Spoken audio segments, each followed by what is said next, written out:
there's been times where I haven't ate, but I've got too much pride to go to a food bank. Don't wait for the change, just be the change. And I remember the last time I seen him, I ran into the room.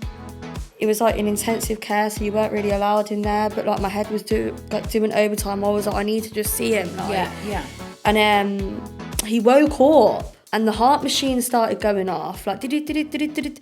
And I was like, I love you. And we both were just crying. And that's the last time I seen him alive.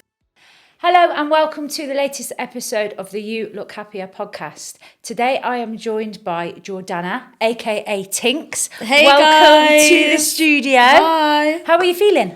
Really good. This is my first podcast. I am a little bit nervous, so if I mess up a little bit, then allow me. Yeah. But like, I'm here and I'm excited. I'm so grateful that you're here, Thank especially you. because you haven't done a podcast before. So the fact that you've agreed to come on to mine, it is a privilege. Thank you for She's inviting bought me me. flowers, guys, and she's also bought me a Pepsi, and I love her already. So I've followed you for ages. Okay. And you have a really big social media presence now. It's gonna get bigger, but it's growing. It is. And I love that you're humble, but anyone that I've told that so far that you're coming onto this episode knows exactly who you are. So That's crazy. I know. So I'm really grateful that you're here. But who was Jordanna before TikTok then? Tell me a little bit about you. Okay, so before the social media, do you want to go from like childhood or do you want to go childhood? Yeah, if you're happy to share. Okay, so I went to a private school for like from nursery to like year 6. I went Patterson College. And that's a very small private school as well, isn't it? Yeah. What have you got, like 6 in a class or something? I can't remember. It was probably like 10. There was only like 1 or 2 boys in there. I loved it. I literally loved it. But then, this is very dramatic now. My dad went to prison. Okay. So then I went back kind of with my mum and my nans. And I got put in a normal school, Cardinal Wiseman. Right. But I also loved it. I felt like Cardinal Wiseman brought me out my shell more. Okay. When I was in Patterson's, I was very like prim and proper and very innocent. Yeah. And then I kind of went into a normal school and my personality became bigger. And I just found out who I was in that scenario. It was completely different. Wow. My security blanket was just ripped. Yeah. Yeah. Did you find the transition easy, like going into a new school where you probably didn't know many people? Yeah, I didn't know anyone. Like Right. I literally, actually, I tell a lie. I knew Henry Ward, and like he was just like a cool kid. I knew him through my mum's friend Helen, R.I.P. Helen, and he just kind of took me in, and he just went and did his own thing. But I made friends, and everything was fine.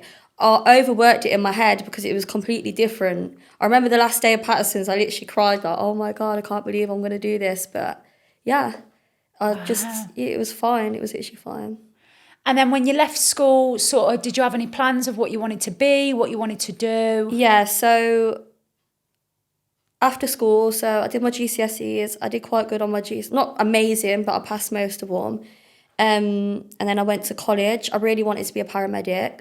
My first year of college, I went to Henley College. Yeah. During that time, the partner that I was with sadly passed away. So my head was like everywhere, like probably the worst time of my life. And then I tried to go back to that college and they wouldn't allow me back because I missed out so much time. So then I went to Northampton and Warwickshire. North Warwickshire? North Warwickshire College. Yeah. And then I did Health and Social Care Level 3. Applied to go to, this is like a couple years now. I think it's 2 years at Level 3. Applied for loads of unis to do paramedic science. And then I kind of like, after a few years of Brian sadly passing away, I met somebody else and then I fell pregnant. And then it was like, I don't know what to do here. And how old were you at this point?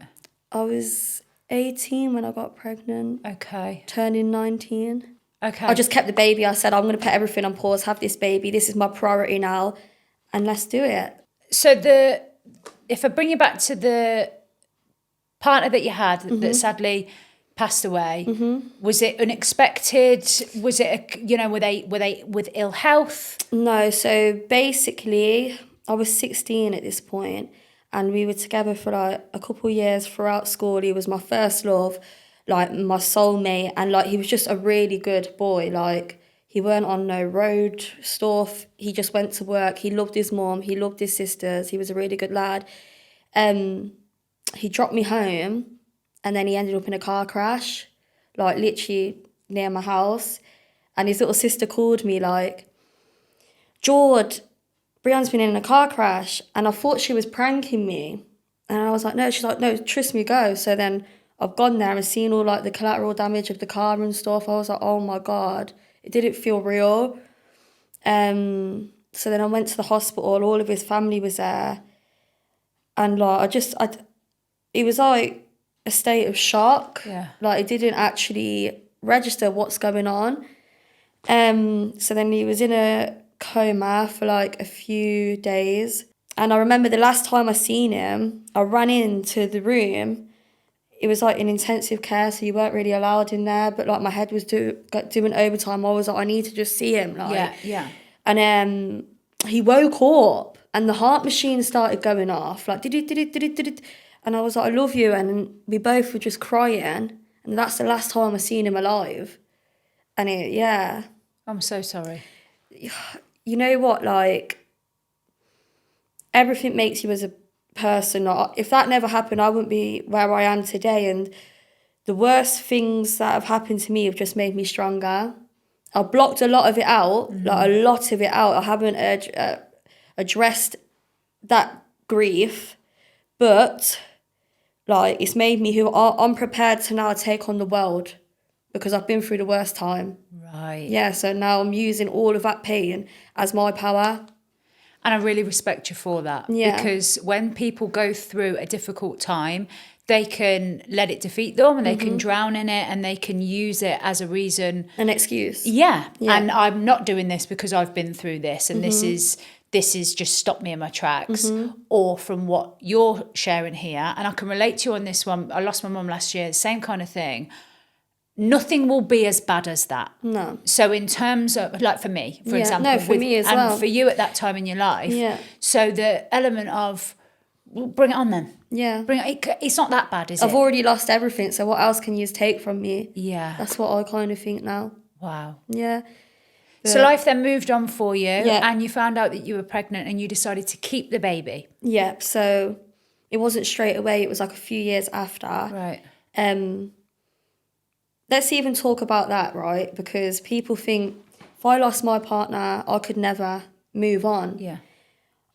You just have to move on. You don't have to move on with someone else, but you have to move on with your life. Right.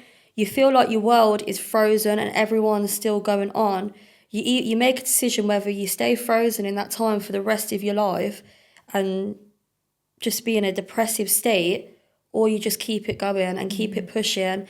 And my method was keep pushing. I know I can make it out of this. At times I didn't think I was going to make it out, but here I am. And yeah, so anyway, a few years later down the line, I met somebody else, and quite quickly I got pregnant. It wasn't planned, but she's the best thing to ever, like... Is this Lavella? Yeah, Lavella. Right. She's like the best girl, like, ever. She's so polite. And I don't know where I'd be without her, to be fair. She's literally saved my life and motivated me to do the best and to make a life for ourselves. Now my goals, there are no limits to my goals because of her. Oh, amazing. She's given me so much ambition, so much power, so much of everything. I wouldn't be me without my daughter. I wouldn't. And I've seen her she now does some of your voiceovers, doesn't she? Yeah, for like, she loves it. If she could, she would have her own channel, but you're not doing that yet, love. But yeah, she loves it. So how old is she then? She's 6. Right, okay. Yeah. So the partner, Lavella's dad then. Yeah. Is this the individual that went to prison, and then you were doing social media about that as well? Yeah. So how long were you with him for then? Before he went to prison or before I got pregnant? Before he went to prison, like?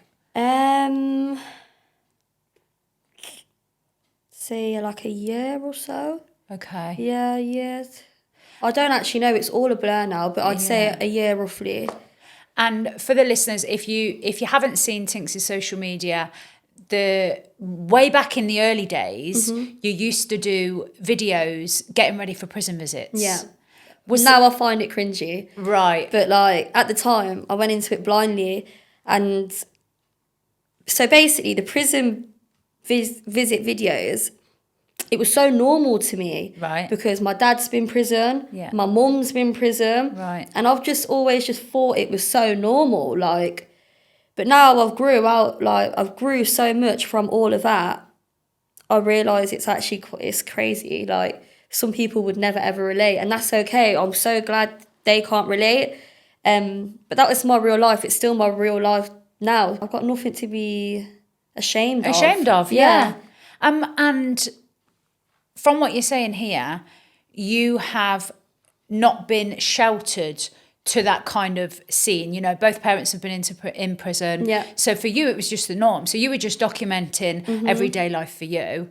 When you made that decision to start sharing things like that on social media, was that scary for you or daunting for you to do it? Like, put your actual life out there? No, because I feel like there's never going to be a change if people don't speak about it.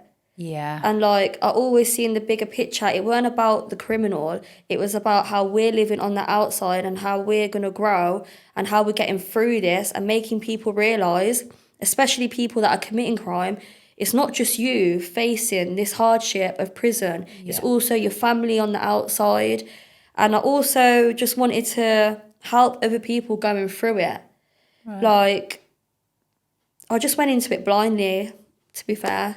And I don't really care. And my TikTok and my content, even still to this day, I feel like it's my secret diary. Yeah. But then it's like, these videos were hitting like over 1 million views and stuff, and it still ain't real to me. Right. When I went to Reggae Land and I turned around and there was like 50,000 people there, I was like, I compared it to my content. And how many views compared to an actual person standing in front of you. I couldn't believe it. I was really shocked. Like, there's 50,000 people there, 60,000 people follow me. This is crazy. Yeah.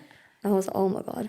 But I'm not surprised that you have that kind of following, because even though like today's the first time that I've met you, I knew it would be the case. Like, you have energy about you that is, but it's charming to people. So there's just something different about you. So no wonder that these people follow you. And I think you putting yourself out there on social media takes guts to do that. Also, that's a really private part of your life, like going into prisons and stuff like that. At that time, I'm doing this as if it's like going down your page, like previous posts. But bringing you back to what you've just mentioned about it's, if somebody goes to prison, it's not just them doing the sentence, it's everybody surrounding them. Yeah, I felt like I was doing the sentence too. Because was Lavella born at that point, or? He went to prison. Oh, God, it's such a mad story. So, while I was pregnant, he went to prison. Right. He's come out, and then I gave birth while he was in prison. 11 days, he's come out, met her for like, how many days? Maybe 11, I think it was 11 days, I could be wrong, but a few days, and he's gone back in. Right. So like, I've done the whole thing, the pregnancy and raising a child on my own. Like, no help at all. And obviously, my mum's got really bad mental health. My nan and granddad are old now. They're going through their own health problems. My sisters have got their own lives. One of my big sisters is in Dubai. My other sister's working, and my little sister's got her own life. So it was kind of just me. Wow. Yeah. And having had a baby myself, like my baby's 10 months now, to do it on your own, like people say it takes a village. I used to think, like, what? No, it does. No, it really does. Yeah. But what I've realised is I used to, after like a few years and literally no sleep, like just fully focused on the baby, I built up a lot of hate towards him going to prison. Okay. And I really, and I just thought, how could you leave us? How can you do that to us? But now, she's a lot older now and she's really independent and we've got such a great bond and it's amazing. I actually look at it as a positive. Most parents don't get to have their child on their own. I've got to experience every single step, every single second. And that is my biggest blessing. Nobody's been there apart from me and her. So everything, who she is today is down to me. Yeah. And everybody says she is such a polite kid. So I see it as a blessing now. I'm so lucky that I got to do that on my own. And that is just a credit to your mentality as well, Jordanna. Like the ability to turn probably one of the hardest, or alongside of the hardships that you've had in your life, around into a positive and see it. Like, again, not many people can do that. So in terms of life for you then, how did things then start to change in terms of like your relationship with Lavella's dad? Are they still in prison now? Yeah, so Lavella's dad is still in prison now. Right, okay. He's coming up to parole, so hopefully he gets that. I've got nothing bad to say about him. Like, even whilst he's been in prison, he's always tried to keep that bond. Okay. Some people think it's crazy that I brought a child into a prison system, and I always wanted to break the cycle. But the reality is, I can break the cycle, but I've kind of brought her into it. Like, what I experienced as a child, I never wanted to do that. Right. That's just the way the cookie crumbled, Yeah. and I had to just deal with it. I've always said, if you decide to take your child to a prison visit, that's down to the mom or the guardian. It's nobody else's opinion. I think bringing Lavella up there is still keeping a bond for those two. You didn't have any other choice. No, I had no other choice, apart from keeping her away from him. Yeah. That's it. But then how is that going to affect her mentally? Prison, going in there, there's so many checks, there's cameras, there's always observers. It's not, obviously there's other people in there that might have committed crimes, but it's probably safer being in there than it is walking out on the road not knowing who anybody is. Good way of looking at it. Yeah. Yeah. So there's so much security. There's absolutely no danger in there unless it was between the criminals, but then even then it would get stopped straight away. Yeah, I hear you. But nothing bad has ever happened on a prison visit. I've never seen no one fight or nothing like that. It's literally purely families, like just happy to see each other. Yeah. That's Well, it. the visiting hall is it is the happiest room in a prison, Yeah. isn't it, essentially? And also Because the saddest, because then you've got to leave then without you've got to them. say goodbye. Yeah. Yeah. So do you still go in? Do you still go in Yeah, and I visit? went on a prison visit yesterday. Okay. On my own though. Right. On my own. First time I've done that in years without my kid. Wow. It was crazy. So if I then, because there's so much that I want to speak to you about, but with the element of you've got your little girl now, which is building up your character and your confidence even more. You're really figuring out, hang on a minute, I can actually do this. Without anyone. Yeah. Yeah. How did the different kind of content then come into play? And I'm talking about the Coventry kind of content, the fighting for the communities and stuff like that. Where did that idea come from? Okay, so I think when I was doing prison content, I had like 30k. Right. And I knew like... Which is still massive, by the way. I know you're going to be humble with that, but it is. Okay, so I had a little bit of a following. And then I just thought to myself, I've got a little bit of a following now. And if I could change one kid's life or one adult's life or anybody's life, as long as there's that one person, then I feel like I'm successful. So I seen somebody from London come to my area and just record it like, oh, this is the famous wood end that everyone talks about, rah, rah, rah. And I thought, this is someone that's heard stuff that doesn't actually live here. Right. They've just got their own opinion of it because of what they've heard. I can actually tell you, I still live in Wood End. Yeah. I live there, and if I make so much noise about it, I could save all of these kids, and they won't be in the position that my baby dad's in, or anyone could find themselves in because of struggle. Right, okay. So yeah, I kind of just started it like that. Like, I knew I had a bit of a following, and I wanted to make a change. And I'm just sick of living like watching other kids struggle, commit crime to feed their parents and stuff, and just horrible stuff you see in there. It's not all negative. Like, there's a massive community. I also wanted to portray that, but I was just sick of like the lack of opportunities and just how people are living, man. Like I said, I went to private school. I've lived that life where we had money, and then I went to the council estate. I think some kids in the council estate, don't realise how much life can actually be better. Yeah, and what Often is it's both. outside Yeah. of where you are in their circle. Yeah, and it's like, so now I'm trying to open the eyes. Eventually one day, I want to start youth clubs, put studios in there, get sports, professional sport people, and just like let the kids follow their dreams and make them believe they can do it. If you Yeah. want to do something, you can, Yeah. and not get like, not be the product of their environment and feel like there's no support from nowhere. Because you kind of just, in that area, you kind of just like bringing yourself up, really.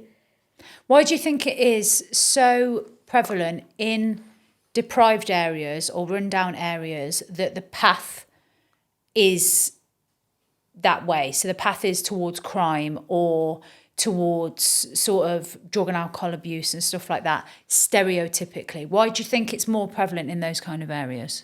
Because there's a lot more mental health, like, say, not just that, but like some kids that haven't really got the attention of their parents or have had a good upbringing, they kind of like rebel. So Right. then the schools can't take them. They're like, this is naughty kid, just throw them out. Yeah. And it's kind of like they're trying to look for attention in everywhere. And it's like nobody's understanding what they're going through at home, because the teachers are just probably normal people that have had a normal upbringing, and they don't understand, like, And they can't relate. they can't relate. And like they're not understanding. The kids probably going home either with cold water baths. I remember I've had a cold water bath and that, because there's no gas. And like just no food in the fridge and stuff like that. And maybe to block out what's actually the reality going on around them, maybe that's why they're drinking. Maybe that's why they're taking drugs. Maybe that's why they're selling drugs, because they're like, I need to eat today. Yeah. That's maybe why. Yeah. Yeah. And I think you've got a really good point here. The work in which you're doing at the moment to promote this in the city and to actually highlight, somebody may drive past that certain type of area, or you may mention a type of area in Coventry and people might go, oh, okay. But there's Sorry to cut you off. The other day I went out and there was this posh blonde girl, yeah? And we were in the toilet. You know when you go to toilets, had a little drink, you're talking. I said, where are you from? You sound really posh. She went, oh, my parents were from London, but I'm from Wycombe. I said, she's like, where are you from? I said, oh, the trenches, man, as a joke. She's like, oh, don't say Wood End. I said, yeah. She's like, I said, I do live in Wood End. And she's like, is it true that they sit outside on their sofas? I said, who's told you that? Who has told you that? Like, that isn't the case. And even if it is the case, we're all sitting out there having a barbecue. Yeah. And just being a good community with each other. We're all joining in. You get the steaks, you get the coals, it don't matter, like, but that whole stereotype is mad. So the videos that you were making, was it Wood End that you started with? Yeah, first one was Wood End. Because that's your area. Yeah, literally, Lavella was at school, and I just literally walked around, recorded everything on myself. Then I did a little social experiment, walked into the shop and said, listen, mate, I haven't got no money. Can I pay you back when I get paid? He's like, yeah, take it. And that just blew up. Right. So I just started, my mission is now to go around every single area, whether it's posh, deprived, whatever, and just really make noise about Coventry, because I feel like a lot of other cities have more opportunities than Coventry. Okay. So yeah, just trying to make Coventry all in one. Don't matter whether you're rich, you're poor, whatever. Let's all do good. Yeah. All of us. Let's all make something. We're all from the same city. It's not about competition. It's about uplifting each other, literally. How have you found the response to what you're doing from the actual areas? So like your people in where you live in your community, when you did it, is everyone sort of like, yeah, you're doing a great thing? Yeah. So it's positive. Yeah, positive. The only hate that I've ever got is from people that I've done so much for, and I've had, the people you just have to cut off. Yeah. Yeah, because like that's a whole other story, but that's the only hate that I've got from people that I've actually done so much for. I've done nothing to them, but it's like every time they see me, they're triggered and they remembered what they did to me. Right, okay. So that's the only hate I've ever got from people that I've actually done the most for.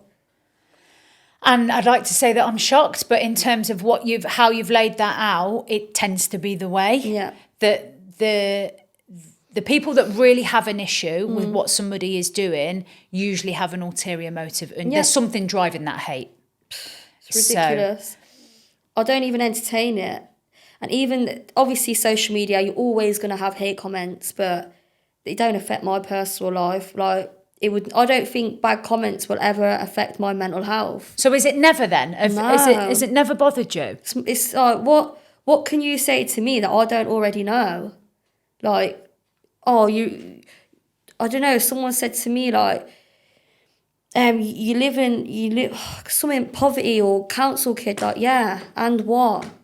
I am, and I'm changing my life. What are you doing for your community? Good for you. I'm not just changing my life, I'm going to try to change everybody's life around me. Yeah. Like, when my baby dad comes out of prison, I want us to have everything to show him we've done it. Make this a bit easier for you now. Come and now go do your thing. So we've all got something to work with, even the community. Where does this drive come from? This like fire in your belly? Because I just always felt like, I've always felt in my bones that I'm going to have a nice life. Right. And I'm going to be a change. I just don't know. Like, I'm so delusional. I just feel like I'm going to change a lot of things, and I'm going to try to do positive and just go with a pure heart, and that is it. Yeah. And I know with a pure heart, like, you'll always win. It was even when we had the phone call, when I asked you to come onto the podcast and we had a chat on the phone, I remember you saying to me, like, any opportunity that comes my way, I'm just making sure that I say yes to them. Yeah. Because some individuals may think, I really want to change my area and the perception that people have on where I live, but getting a camera out and walking around and putting myself out there, fear would get in the way. Fear of these people might judge me, these people might think people are going to judge you anyway. Good for you. Even if you're doing good or bad, they're going to judge you. Yeah. Like, so it doesn't really matter. What are they doing for your life? Are they paying for your bills? No. So. And I am. For me, it's one of the biggest things that I like go on about all the time is don't let fear get in the way of what you want to be doing. Because if you do, you would never have gone out and posted those videos. You'd have never even done your earlier videos because you'd have thought, I'm not putting myself out online, but look at where it's got you. If you hadn't have started doing that, you wouldn't be getting the opportunities that you're getting now. Yeah. How do you organise it, like, content-wise? Because you've got someone filming you now, haven't you? So yeah, but it's not like a specific person. So if there is a person out there that wants to be my cameraman, hit her up. Message me. Don't rinse me though. But basically, like, I could just, after this, I could just call someone up and be like, oh, do you want to go to Willenhall? And they'd be like, yeah, come on then. And we'll just literally whack a camera out, go around. And is it on a phone or is it on a camera that you're filming on? My phone. Everything's on my phone. Wow. Yeah. But before I do go to every area, I make sure that I speak to someone from the area to get a realistic point of view and online the statistics of everything, because I don't want to go into an area blindly, promote something that isn't even the truth.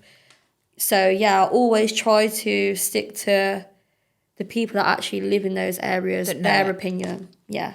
And your aim with this is to highlight the lack of opportunities that are available for what? Just everybody or young people? Everybody, to be fair. But I feel like I've always thought in my head, I want to have a kid. So my kid's got to grow up around this, right? So I want to do the best for her. And I believe that every child deserves the same opportunities, equal through everything. Yeah. Obviously, I also know the troubled children, it's probably, maybe they haven't got any supports from their parents. Yeah. So eventually what I want to do is work with the parents, do parenting classes, and just get everybody help around the whole of Coventry. But the kids are our future, so thinking long term and the bigger picture, is the kids that are going to guide and change everything. So that's my main thing now. Where's the support for them? Because they are our future. Yeah. Yeah. What I've found just in the work that I've been doing is our generation have been impacted by our parents, but our parents were really impacted by their parents. So it's not for everybody, but what I've found, especially, people talking and men opening up about their emotions, for example, it may be, or what I've found so far, that our generation are doing it a lot more. So people are talking more, aren't they? And they're saying, I've been to therapy. Yeah. Whereas 2 generations ago, my grandpa would never have ever gone or admitted it because they were a bit strict. That then came down to sort of the generation above us. So they then tried to change it a little bit. And what I found with the generation that we're in now is that we're looking above and we're thinking, no, this needs to stop. This is why I'm trying to break the stigma of asking for help. Right. Like, if someone like me, who these kids watch, I posted up in a food bank, like, if yous need help, just come here, I'm here. Yeah. Then maybe they won't go without, and they will find the help they need. Because there's been times where I haven't ate, but I've got too much pride to go to a food bank. I would never do it. Yeah. But now it's like, why? Why did I think like that? When if I needed the help, I just secluded myself. And the help and the resources in Coventry, it is available. It's not available enough and it's not available there, but like food banks and stuff like that, they are in areas on certain days, aren't they? There are, but I feel like maybe the council could do better. Okay. For example, travel, like if somebody needed emergency food and they lived in Woodend, there might be a food bank in Tile Hill, but the problem is they haven't got the money for the food, so how have they got the money for travel? To get there. So there's little things that is actually stopping the help, but we can actually fix them if we make noise about it. It is a lot of funding, and I understand it from the council's behalf as well. Like, they are trying to help, but it would be a lot better if there was food available in every area every day. Bringing you back to one of the other things that you've mentioned about like your goals and what you want to create and what this dream that you are going to make into a reality. Yeah. The youth clubs and things like that. If there was one dropped in the middle of Woodend tomorrow, how would that support the community? So much. Right. Like, instead of them being on the streets, they'd have a safe environment to be in, and they'd have a role model, not saying me, but anyone that's working in the youth club, to guide them through and to support them with their dreams and make them believe you can do it if you want to be a footballer. So let's find an avenue now to get you a coach so you can train. You want to do music? Okay, well, they're doing this course and we're funding this, so go into the studio and be emotional, do whatever you need to do. Go and follow your dreams. I feel like some people are okay with settling. I'm not. And I know a lot of other people are not, but they just don't know how to go about it. But sometimes I've like just realised you can always make something out of nothing, and you just got to keep trying and keep pushing, and no matter what happens, break through the walls and just carry on. Don't give up ever. Yeah. Because what happens when we do? What happens if we just think, oh no, it's just not going to happen for me, can't do it? Then you'll just never get to where you need to be, and you just settle. And then when you like 30, 35, you're just going to, where did my life go? Yeah. If you give up, I don't know, man. I don't know. I've seen a lot of people give up, and I don't want to be like them. Yeah. No shade, but I don't want to be like them. Even if I don't get my dream, which I know I will, like I know I fully will, I'm okay with knowing that I'm doing everything in my ability to get there. Because I tried. And that's all anyone can do. Yeah. Yeah. And believing that you can and knowing that you will get there. Yeah. And that is something that keeps you focused and keeps you driven to think, no, I am going to get that goal. And if I slack off a little bit, or if I think like, is this really the path I want to be doing, or shall I just chill for a little bit? You're not going to get there any quicker. No. Are you? No. And like, you know, when I do a chill and I want to have a lazy day and stuff, I'm not even in a good mood that day anyway, because I know what I could be doing something productive. So those days I get off anyway without filming or whatever. If I'm cleaning my house, different story, or blast the music, run around the house, forget about everything. But other than that, if I've got nothing to do, I just feel like I'm wasting my time. So is there like a voice or that drive in your head, like, no, you need to be doing more, you need to keep going? Yeah, or like, what's the next plan? Like, Right. instead of just using this time sitting, I don't even watch TV. Okay. Like, I don't like TV. And then I'll sit and plan, who can I collab with? Who can I do this with? Where can I go? How are we going to do this? Like, there's always something going on in my brain. Wow. It's never chill. I don't like it chill. Well, that brings me on to another question that I have just about you and like your life in general. So like a normal sort of day for you, what does that look like? Like, how do you spend your time? With Lavella, off school or on school? Both. Give me both. Okay, so if Lavella goes to school, wake up, we always play music, affirmations, get ready. Start. So you do affirmations with her? Yeah, definitely. So you tell her and she repeats it back? I don't have to tell her no more. I'm like, what are they? She's like, I am brave, I am strong, I am beautiful, loads of stuff. Love So yeah, we do that, get up, send her off to school. Recently, I've had loads of collabs, so like food places. Yeah, I've seen these. Yeah. So what, do they just contact you and ask you to get involved? Yeah. Fab. Yeah.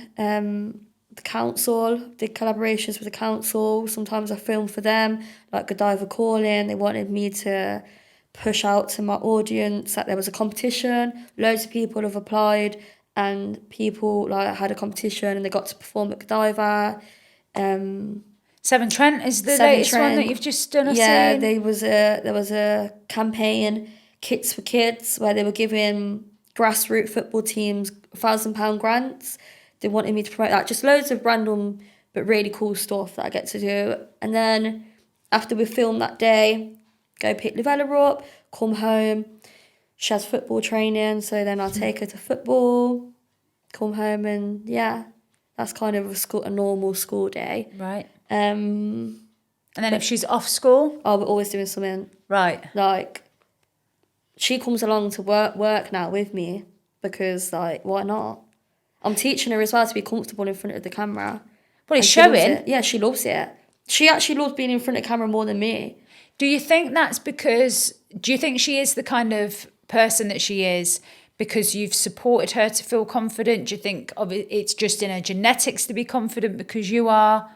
I don't know. I think she goes dancing as well, so maybe it's a performing arts side. I don't know. She's just such a confident, loved little girl.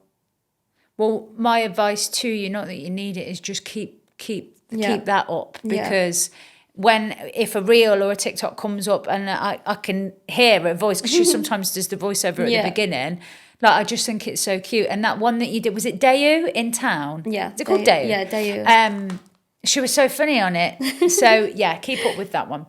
So did you ever see your life being the way that it is now? Did you ever envision it like playing out like this? I feel like everything is going to be okay, and I just need to trust the plan and just go with it and keep going. Like, I know I'm kind of going to have everything I deserve, and I don't know why I know that, but I feel like that's the only way you can go when you move with pure intentions. Right. Like, that's nothing else can. Whatever life throws at me, I just take it and just eat it up, and then make that into something positive and just keep eating it all up. Like, it's calm.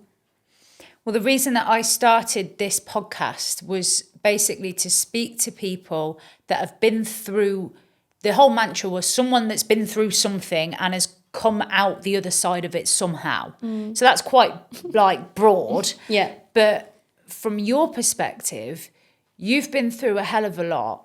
Even people have got it worse, though. Yeah, Yeah. they have. This is your mentality again. But I agree, and they have. But you've been able to use that as your armor, as you mentioned earlier, and know, right, well, you know, I've been through that and I got through it. I've been through that and I've been through, you know, the latest thing with Labella's dad. I'm living through this. Yeah. But you're already making plans for when he comes out and to provide and make it as stable as you can for him. Yeah. Some people haven't got that. So the whole purpose of my podcast was to give people encouragement to know that if there's something that they're struggling with, that doesn't need to be the end game of their life. No. So how can we communicate this more with my listeners, for example, in terms of confidence and knowing, you've got to keep going. Everything that is meant for you is going to happen. Everything's already written. Just trust the process. You might be at your lowest ever and you feel like you can't do it. I feel like the lower you are, the bigger and the better and the stronger and the more positive things are going to come your way. Okay. You can't, it's like a mountain. You're just up and down, up and down, up and down. And that is life. Just accept that for life. Nothing's ever going to be a steady route upwards. I wish it was, but it's not. Yeah. Not for me anyway. And you don't need anyone. As long as you know who you are yourself, you have a good heart, you try help other people, you give into charity. And I don't mean like money. I mean like whether you can, if you see someone on the street that needs help them. It's literally free to help people. Like, just help them and the world will be a better place. Don't think this is it now, I can't deal with this, because you can. You just got to dig deep, realise there are people in worse positions. Like, it could be way worse. Yeah. This could be worse, this could be worse, but it's not. You're actually lucky if you've got a roof over your head, you're fed, and yeah, that's it. Like, you're lucky. Even those two as well. You're lucky. I think some individuals struggle with, if someone's going through some hardship, that may be because their walls are so small, that is all that they can see. And that is the worst thing that is happening to them. But what I've found from experience, just from myself and talking to people like you, is knowing that those walls can be broken down. Yeah. You can get through that, and then you can see, oh, hang on a minute, my circle's just got a little bit bigger in terms of what I can see, what I can dream for myself. My main saying is, don't wait for the change, just be the change. Like, stop waiting for someone to come save you. Nobody's here to save you. Save no you. one. Yeah. Just save yourself, make it happen, just do it. Literally, just do it. Nike, sponsor me. You've made a few references to like what is coming to you will always come. What's meant for you won't pass you and stuff like that. I'm a big believer in that. But that sounds a little bit spiritual. Are you a spiritual kind of person? Do you believe in that kind of stuff? Yeah, I believe in God. Right. I do.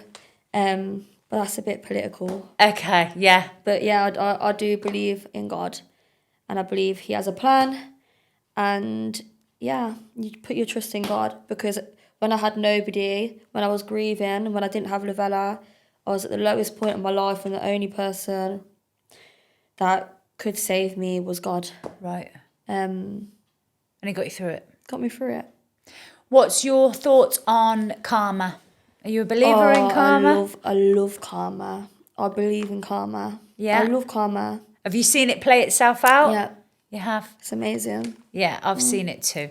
And I think I'm a big believer in that. From even like me in my life right now, like things for me in my life are going really well. Like I'm the happiest I've ever been. And if I'd have looked back, I just didn't see it. I thought I was happy, but I was just a bit, reckless, masking it, going out all the time. So, and I had a lot of negative times in my life. I didn't have great things happen to me. Not awful. And again, somebody has got it worse off. And I agree with you on that saying. But in terms of karma and seeing things play out for what they are, it's almost like, oh, maybe it's my time to be a little bit happy now because of what I had. Yeah. Do you feel that for yourself? Do you find that you're in your happy moment and there's things that are working in the... The more happier I am and the more greater I'm doing, the more the karma and the people that are dealing with the karma, it's just, I can just feel it, I can sense it, they're rattling because they're seeing me do good. And it's just like, I ain't being a part of that circus no more. Yeah. You be your circus, and I'll carry on trying to make money, trying to change my life, trying to change everybody else's life around me. Everyone around me, I want to win. You didn't need to hate me. I could have helped you even more. We could have been up together. But no, it's cool. Done. And once I am done, I am done. I read somewhere, it might have been on your social media, that you are a Cancer star sign. Is that right? Yeah. That's why. That's what I'm a Cancer too. I take a lot as well, Yeah. though. Like, it takes a lot for me to be done. But once But once I you am are done, done, you it's are done. done. Yeah, same as me. Same as me. But I will never, you know what? People that I've fallen out with and stuff like that, I'll never bad mouth them because I always remember I had love for you at one point. And you can bad mouth me and do whatever you want to, but I'm never going to suit myself to that because I've actually I've got more to lose and I've got other things to focus and worry about. Like, Yeah. I can't be asked for drama, man. And that's a Can't be arsed. healthier place for you to be in, right? It's so much better.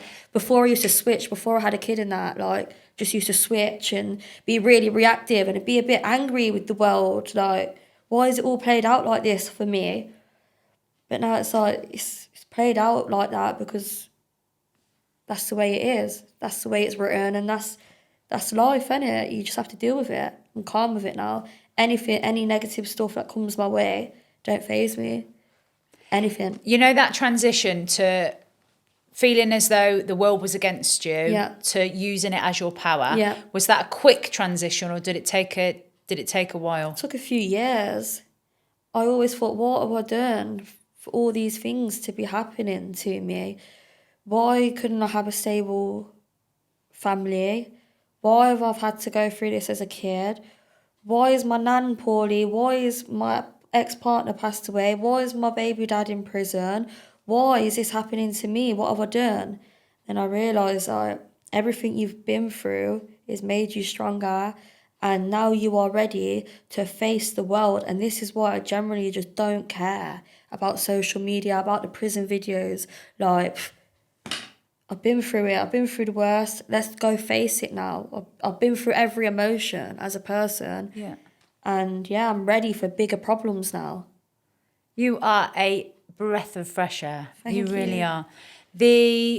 Another question that I have for you, and I've gone out to my listeners as well. So the amount of reactions that I got. I blurred your face out in the first picture. It was so obvious. I didn't even see it. Yeah, so Oh I didn't tag you because then it was obvious that it was going to be you. But everyone knew anyway. Oh my god. So I went out. What photo did you use? The one of you stood on a trolley. Okay. And then the one with the Coke cans in your hair. Okay. I loved that shoot that you did, by the way. Shout out to Demi. Demi, I hope you grow and everything you want in life, I hope you get it, girl, because I flipping love you. And whatever you need, message me and we'll make it happen. Demi, I love you. And Demi, you have been asked to come on this podcast, sweetheart. Demi, get your ass on the podcast, bro.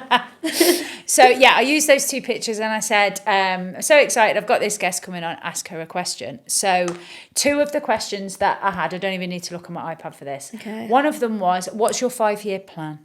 My 5-year plan. If you have one. Yeah, I do. Okay. My 5-year plan is to make a charity. Make a charity, Yeah. right? Starting off in my area, feeding the kids, everything like that, helping the kids, supporting the kids. Then from my area, venture out into other areas, all around Coventry first. A safe place for people to go. Just help. Like an open place as well with no judgment or anything, like, and it's not a place like you feel embarrassed to go, just somewhere to chill and just progress and just be you and be yourself. And if you want to do music, do music. I want studios because people actually express their emotions through the studios. Yeah. The boys and stuff that I've been around, like they don't sit there and talk to you about their emotions, but they'll write a rap song and talk about it. They'll find it easier to put their feelings onto paper. And there's so much talent as well through that. Like, and I'm just like, it might help you, but you could also change your life by doing this. Yeah, because it's your own therapy, essentially, isn't it? It's crazy, man. This is another reason why I'm raising so much awareness on Coventry, because there is so much hidden talent in Coventry. Mm-hmm. Like, and it's like, we're all going to get it. We're all going to use our talents. We're all going to put our heads together and get, not even out of here, but make Coventry great. Like, yeah, and actually make the communities that they're in not want to make people get out of it, but make it somewhere where people want to be and people feel happy to be. Yeah, literally. So this charity then, this is exciting. Yeah. So you want to get food banks? Yeah, food banks. Or parenting classes. Parenting classes. Mental health support, addiction. Well, if you ever need counselling, you come to me. Yeah, thank you. I've got loads of people that I've worked with and that have said they'll come help me as well. 100%. Like, it's crazy the amount of love, and people actually have really nice hearts. People that are successful as well, I've realised, the ones that have been around and worked with me, like, they're actually nice people. They're actually really nice people, and it's crazy. Because I always think, like, when I'm working with big brands, like, I've made prison content, so why are you giving me this opportunity? But I feel like maybe we just relate because we've all been through stuff, and yeah. And also, you're one of the people that has the courage to talk about it. You're the one, if I talk about like your community content, for example, I remember the first time I saw that, I was like, I ain't seen someone do this before. So it was engaging, and it was, I think I said it to you before we started filming, but there will be loads of reasons why people sort of relate to that kind of content or watch that kind of content. You may have the people that are like, oh my God, this is my area. And she's shouting about my area. There'll be people, maybe like that lady that you met in the toilet, never even been in Wood End. So wants to see, and wants to see what it's actually like. So you might get more nosy people, but every kind of engagement is good engagement for you because it's raising awareness. Yeah. So I think the plan that you have is going to happen. I don't even want fame, like, but there's nobody else doing it. Yeah. So someone's got to have the courage and the character like you have to be able to fight for these communities. I just want change. Like, my daughter's got to grow up in this as well. So it's personal. Like, I don't want her to grow up with less opportunities than, say, a kid in London or in Birmingham. Like, we need change. They're our future. So if we want a great city and a positive environment for them, we've got to focus in them because they're going to be in the era of change. Yeah. Yeah. Interesting, isn't it, as well, that Coventry was the city of culture at one point, and yeah, it looks good in town for the celebrations. Some would say. Yeah. But then it's about understanding what's actually going on in and around the areas. So the charity is a plan, and it is a goal of yours. Parenting classes, like you mentioned earlier, so supporting parents in like anything. So like different subjects and stuff. Financially, emotionally, addiction. Some parents have got addiction problems. What about skills, like cooking skills and things like that? Everything. Like, literally, I don't know how I'm going to do it, but I'm going to try and do it. And we're just going to tackle every problem to make a better future for everyone and a better environment for everyone. Because it can be better. Yeah. It's not impossible. No. We just all need to be on one level and just help each other out and just do it. And no one's really been shouting about it before? No, I don't think so. Do you know what I mean? Like in terms of our city, having somebody that is actually like ringing that bell and going, hello, here's the map of Coventry. You're focusing here. I'm up here somewhere. Look at us over here. Now look at us over here. And just raising that awareness to look outward. I think it's fantastic what you're doing. Thank you. So then another question, the last question that I had, one of my followers said, if you hadn't have started social media, what would you have been doing? What do you think you'd have done? Be a paramedic. And where did that come from? Why did you want to be a paramedic? I was born with a cleft palate. Right. So I've just been in and out of hospitals and stuff.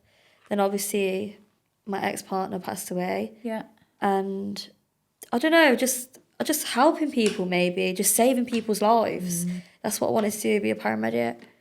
And just be a change in that kind of way. Yeah. But now I've kind of twisted that paramedic kind of thing into another thing. Regardless of what I do, I just want to be a positive role model, impact, and just smash the life out of my area and Coventry and just get it to a livable standard where we've all got the same opportunities. Yeah. Well, I think the work in which you are doing is only going to increase and get better and get more awareness surrounding it. Yeah. And I'm just so grateful to you for coming on and sharing your perspective of things. Because obviously when you do like a piece of social media content, it's only however many minutes long, but actually getting into understanding, why do you want to do this? Why do you want to make this change has been really helpful to me anyway. So we are now at the end of our podcast. How have you found it? Amazing. I feel like you might know a little bit too much about me, but it's been good, man. It's just been chilled. It's been lovely. Yeah. Thank you for inviting me here as well. Honestly, as I said before, it's an honour to have had you, and just to have a different perspective on things, but also the way your brain works, your mentality. I think so many more people need to take this on board and learn from it. Like, yeah, you can go through hell, but you can come out the other side if you choose to do so. Yeah. So in terms of social media and people finding you, how would people find you? What are your names? My Instagram is JordCarryX and my TikTok is Jordanna's Locker. But if you type in Tinks, like TINKS, I will pop up somewhere. Just on that last question, where's the Tinks come from? Why is it Tinks? I've always been called Tinks. And this is for people, this one here, is for people saying I made my name up for TikTok. Ask my family, anyone around me, I am Tinks. I've been Tinks from day one. So move yourself, man. And on that note, thank you for listening. Bye, guys. Bye. Love you. And we are done, my love. Yes.